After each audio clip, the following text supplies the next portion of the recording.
আসসালামু আলাইকুম সবাইকে। আশা করি সবাই ভালো আছেন। কল্পনা করুন তো এই মুহূর্তে আপনি যে অবস্থায় আছেন, আপনার প্রত্যেকটি ক্লিক, কনভারসেশন, চলাফেরা, চিন্তাভাবনা কেউ একজন মনিটর করছে। কেউ একজন আপনার প্রত্যেকটি পদক্ষেপ ফলো করছে এবং তার রেকর্ড রাখছে। গোপনীয়তা শেষে নজরদারির যুগে আপনাকে স্বাগতম। আপনার জীবনের প্রাইভেসি শব্দটা এই যুগে রোমান সাম্রাজ্যের মতোই হারিয়ে গিয়েছে। বর্তমান পৃথিবীতে প্রায় 70%-এর অধিক মানুষ সরকারের নজরদারির আওতায় রয়েছে। এর মধ্যে CCTV, internet tracking, mobile phone company, biometric and facial recognition, Jio location, বিভিন্ন ধরনের ডাটা কালেকশন প্রোগ্রাম এবং টেকনোলজির মাধ্যমে আপনি প্রতিনিয়ত ট্র্যাকিংয়ের শিকার হচ্ছি। জাতীয় নিরাপত্তা নিশ্চিত করতে, সন্ত্রাসবাদ প্রতিরোধ করতে এবং সাইবার আক্রমণ বন্ধ করতে একটি দেশের নজরদারির প্রয়োজন রয়েছে। কিন্তু এই দেশের সরকার কি শুধুই সেটি করে? আজকের পুরো ভিডিওতে আমরা সেটিই জানবার চেষ্টা করব, কিভাবে সরকার তার নিজের স্বার্থে দেশের জনগণকে জিম্মি করে রাখে। সংবিধানের ৭ম ধারায় বলা হয়েছে প্রজাতন্ত্রের সকল ক্ষমতার মালিক জনগণ। কিন্তু সেই জনগণের সেফটি ইস্যুর থেকেও সরকারের কাছে নজরদারির প্রধান উদ্দেশ্য হয়ে থাকে ভিন্নমত দমন করে দেশের জনগণকে নিজেদের কন্ট্রোলে রাখা।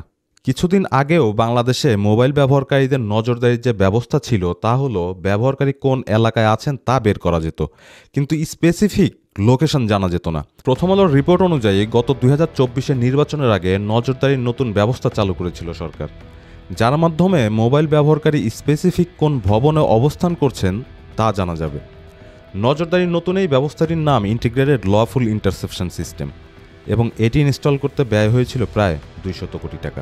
সরকারের প্রতি সমালোচনাকে রাষ্ট্রের জন্য হুমকি মনে করে আপনার টাকায় কেনা এই প্রযুক্তির মাধ্যমে গণভাবে এদেশের সকল মানুষকে সন্দেহভাজন মনে করে এই ধরনের নজরদারির নামে আড়িপাতা শুধু সংবিধান বিরোধী নয়, মানবাধিকারের পরিপন্থী। বিবিসি বলছে দেশের আইন অনুযায়ী মোবাইল কোম্পানিগুলো কল রেকর্ড রাখতে পারে না, তারা শুধুমাত্র কল লিস্ট ২ বছরের জন্য রাখতে পারে। এবং সেই সাথে বাংলাদেশ টেলিযোগাযোগ নিয়ন্ত্রণ কমিশন বিটিআরসি নীতিমালায়ও বলা হয়েছে কোনো মানুষের ফোনের রেকর্ড অর্থাৎ কল লিস্ট বা ট্রানজ্যাকশন বা নেটওয়ার্ক ২ বছর পর্যন্ত মোবাইল অপারেটরদের কাছে রাখতে হবে এবং ক্ষেত্র বা ব্যক্তি বিশেষ অর্থাৎ সরকারের নির্দেশনা অনুযায়ী এই রেকর্ড আরও বেশি সময় ধরে সংরক্ষণের প্রয়োজন পড়তে পারে। তাহলে এখন প্রশ্ন আসবে, কল রেকর্ড তাহলে কার কাছে সংরক্ষিত থাকে এবং কার মাধ্যমে এই রেকর্ডগুলো ফাঁস করা হয়? ন্যাশনাল টেলিকমিউনিকেশন মনিটরিং সিস্টেম বা এনটিএমসি ২০১৩ সালে প্রতিষ্ঠিত হওয়া এই সংস্থাটি স্বরাষ্ট্র মন্ত্রণালয়ের অধীনে স্বতন্ত্র সংস্থা হিসেবে কার্যক্রম শুরু করে। এনটিএমসির স্লোগান ছিল সবার আগে দেশ।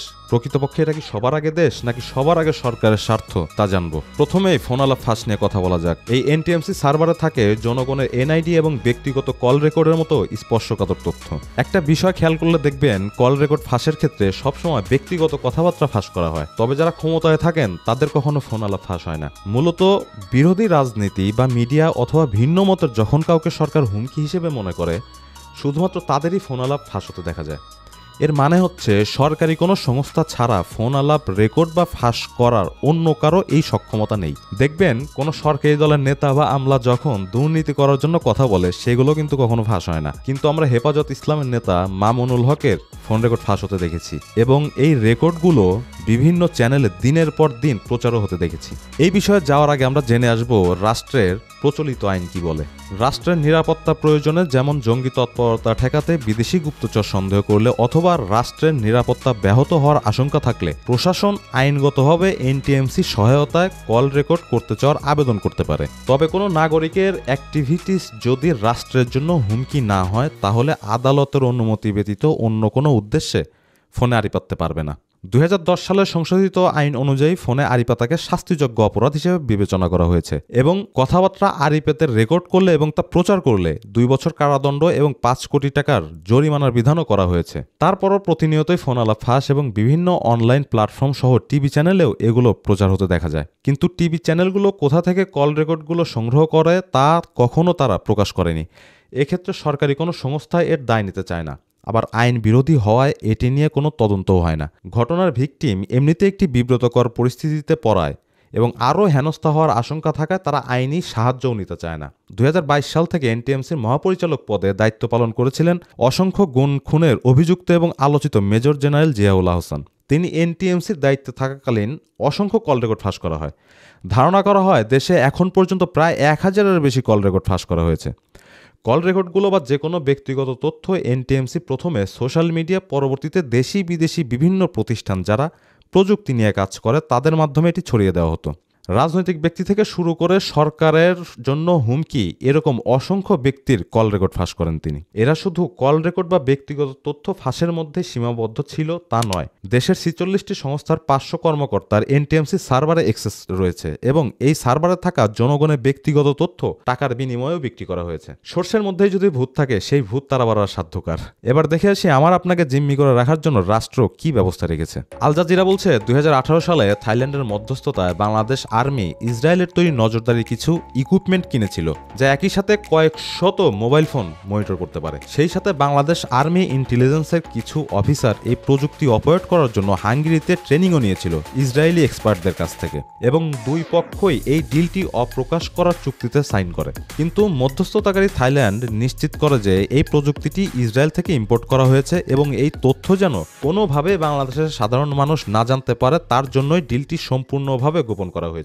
কারণ ইসরায়েলের সাথে আমাদের কোনো কূটনৈতিক সম্পর্ক নেই, তাই যে কোনো চুক্তি তাদের সাথে সম্পূর্ণ নিষিদ্ধ। কিন্তু সরকার তার নিজের প্রয়োজন অনুযায়ী আইন সংশোধন করে, যার ফলে কোনো প্রযুক্তি কেনা বা ব্যবহারের ক্ষেত্রে কোনো বাধা থাকে না। বিভিন্ন তথ্য অনুযায়ী এই সিস্টেমের পেছনে খরচ হয়েছিল প্রায় $30 লাখ আশেপাশে। কিন্তু এটিই শেষ নয়। ইসরায়েলের সংবাদ মাধ্যম হারেজের তথ্য অনুযায়ী স্পেয়ারহেড নামে আরেকটি আধুনিক প্রযুক্তি সরকার 2022 সালে জুন মাসে পারচেজ করে, যার মাধ্যমে আধা কিলোমিটার পরিধিতে থাকা সকল মোবাইল ফোনের WhatsApp message, Facebook chat, contract list এবং সকল ধরনের কল এবং মেসেজে প্রবেশ করা যায়। বিবিসি বলছে প্যাসিরোটা নামে একটি প্রতিষ্ঠান এটি সরবরাহ করে, যার মালিক ইসরায়েলের গোয়েন্দা প্রযুক্তি বিভাগের সাবেক কমান্ডার আল দিলিয়ান। এই প্রযুক্তি সুইজারল্যান্ড থেকে ঢাকায় নিয়ে আসা হয়। এটির পুরো তত্ত্বাবধানে ছিল এনটিএমসি এবং পুরো শিপমেন্টের ওজন ছিল প্রায় 91 কেজি এবং এতে খরচ হয়েছিল বাংলাদেশি টাকায় প্রায় 71 কোটি টাকা। আমার আপনাকে দেখার জন্য সরকারের আয়োজনের শেষ নাই, কিন্তু তাদেরকে দেখবে কে? তারা যেমন ব্যক্তিগত গোপনীয় তথ্য রেকর্ড রেখে সাধারণ মানুষকে জিম্মি করছে এবং সেই সাথে আমাদের মত প্রকাশের স্বাধীনতাকে খর্ব করছে। যখনই সরকার আমার আপনাকে হুমকি মনে করবে তখনই আমার আপনার গোপনীয় তথ্য পাবলিক হওয়া শুরু হবে। যদিও এই দেশে যেখানে ভিন্নমত দমনের জন্য গুম বা আয়নাঘরের মতো ব্যবস্থা সরকার দ্বারা পরিচালিত হয়, সেখানে ব্যক্তিগত গোপনীয়তার সুরক্ষা চাওয়ার ব্যাপারটি পুরোটাই অপ্রাসঙ্গিক। এই নজরদারি ইস্যুতে দুইটা ঘটনা উল্লেখ করতে চাই যাতে আপনার কম্পেয়ার করতে সহজ হয় যে আমার আপনার ব্যক্তিগত গোপনীয়তার সুরক্ষার ব্যাপারটি কোথায় এসে দাঁড়িয়েছে। পৃথিবীতে বর্তমানে 98টির বেশি দেশে বায়োমেট্রিক সিস্টেম চালু রয়েছে এবং নজরদারির ক্ষেত্রে এটি আরেকটি ইউনিক ফিচার। বাংলাদেশের কিছু শীর্ষস্থানীয় গণমাধ্যমের রিপোর্ট অনুযায়ী বিগত সরকারের সময় নির্বাচন কমিশনের জাতীয় পরিচয়পত্র সার্ভার থেকে প্রায় 11 কোটি নাগরিকের ব্যক্তিগত তথ্য চুরি হয়েছিল। পুলিশ বলছে 182টি দেশি বিদেশি সরকারি বেসরকারি প্রতিষ্ঠানের কাছে 2019 সালের সেপ্টেম্বর মাস থেকে প্রায় 20,000 কোটি টাকার বিনিময়ে বিক্রি হয়েছিল এসব তথ্য। ফাঁস হওয়া এসব তথ্যের মাধ্যমে আমরা যেসব ঝুঁকির মধ্যে পড়তে পারি: অনলাইনে ব্যাংকিং লেনদেন, অনলাইন কেনাকাটা, ক্রেডিট কার্ড জালিয়াতি অর্থাৎ ফাঁস হওয়া তথ্য দিয়ে ক্রেডিট কার্ড তুলে নিতে পারে, নাগরিক সেবার জালিয়াতি এবং সেই সাথে ব্ল্যাকমেইলের শিকার হওয়ার সম্ভাবনা তো থাকছেই। দ্বিতীয় ঘটনাটি উল্লেখ করব আমেরিকার। 1972 সালে 17 জুন সেই সময়ের আমেরিকান প্রেসিডেন্ট রিচার্ড নিক্সন তার বিরোধী দলীয় ডেমোক্রেটিক পার্টি সদর দপ্তর ওয়াটারগেট ভবনে গোপনে প্রবেশ করে এবং সেই সাথে আড়ি পাতার যন্ত্র বসায় এবং পরবর্তীতে যে কোনোভাবেই এই ব্যাপারটি জনসম্মুখে চলে আসে এবং এই ঘটনার সূত্র ধরে 1974 সালে যুক্তরাষ্ট্রের প্রেসিডেন্ট রিচার্ড নিক্সনকে পদত্যাগ পর্যন্ত করতে হয়েছিল, যেখানে সামান্য আড়ি পাতার যন্ত্র বসানোর কারণে খোদ আমেরিকার প্রেসিডেন্টকেই পদত্যাগ করতে হয়েছিল। সেখানে গুম, খুন, তথ্য পাচার, ব্যক্তিগত তথ্য ফাঁস আমাদের দেশে নিয়মিত ঘটনা। কথায় আছে বড় ক্ষমতার সাথে বড় দায়িত্ব আসে, কিন্তু সরকার যখন নিজেই ক্ষমতার অপব্যবহার করে তখন আপনি অভিযোগটা দিবেন কাকে? এদেশের সরকারের কাছে নাগরিক মানেই সে সন্দেহভাজন। আপনার রুমে যদি একটিও ইলেকট্রনিক ডিভাইস থাকে আপনি ধরে নিতে পারেন আপনার রুমটিও আছে নজরদারির আওতায়। কে আপনাকে কল করছে, কি সার্চ করছেন, কি দিয়ে লাঞ্চ করবেন, কোথায় যাচ্ছেন, ইভেন আপনার স্মার্টফোনের ফ্রন্ট ক্যামেরার মাধ্যমেও আপনাকে কেউ দেখছে। পৃথিবীতে প্রায় 100 কোটি নজরদারির ক্যামেরা রয়েছে। এর মধ্যে শুধু ঢাকা শহরে পাবলিক প্লেসে 17,000 সিসিটিভি ক্যামেরা রয়েছে, অর্থাৎ প্রতি স্কোয়ার কিলোমিটারে প্রায় 50টি ক্যামেরা, যা New York City, Los Angeles, Tokyo, Berlin, Bangkok, Milan এবং মাদ্রিদ শহর থেকেও বেশি। পিউ রিসার্চের একটি তথ্য অনুযায়ী 62% আমেরিকান মনে করে বর্তমানে ট্র্যাক হওয়া ছাড়া দৈনন্দিন জীবনযাপন করা একদমই অসম্ভব। গোপনীয়তার যুগ শেষ হয়েছে, কিন্তু যুদ্ধ শেষ হয়নি। মনে রাখবেন, the fight for privacy is the fight for freedom. আজকের মতো এ পর্যন্তই, দেখা হবে অন্য কোনো ভিডিওতে।